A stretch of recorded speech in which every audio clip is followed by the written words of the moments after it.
الحمد لله رب العالمين الرحمن الرحيم مالك يوم الدين إياك نعبد وإياك نستعين اهدنا الصراط المستقيم صراط الذين أنعمت عليهم غير المغضوب عليهم ولا الضالين.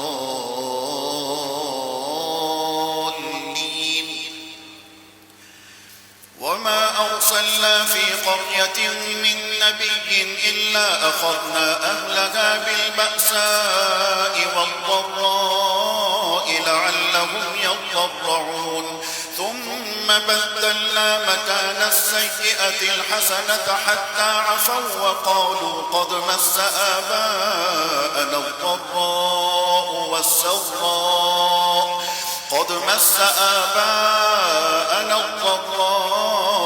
والسراء فأخذناهم بغتة وهم لا يشعرون. ولو أن أهل القرى آمنوا واتقوا لفتحنا عليهم بركات من السماء والأرض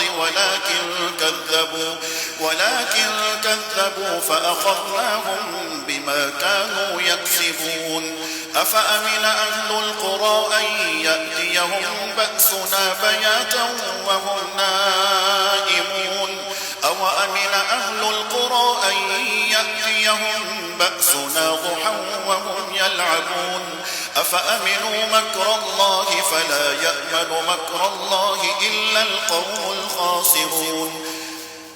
أولم يهد للذين يرثون الأرض من بعد أهلها أن لو نشاء أصبناهم بذنوبهم ونطبع على قلوبهم فهم لا يسمعون.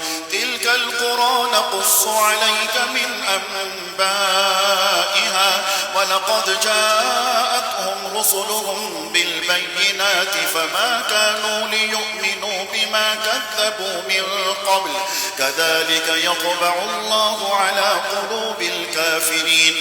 وما وجدنا لأكثرهم من عهد وإن وجدنا أكثرهم لفاسقين.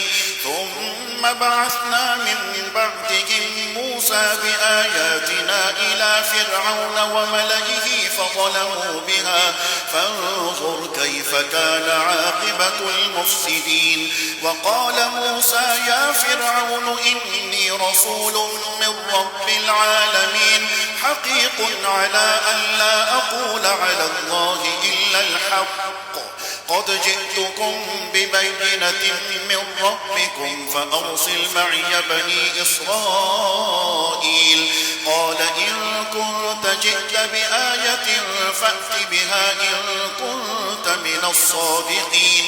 فألقى عصاه فإذا هي ثعبان مبين ونزع يده فإذا هي بيضاء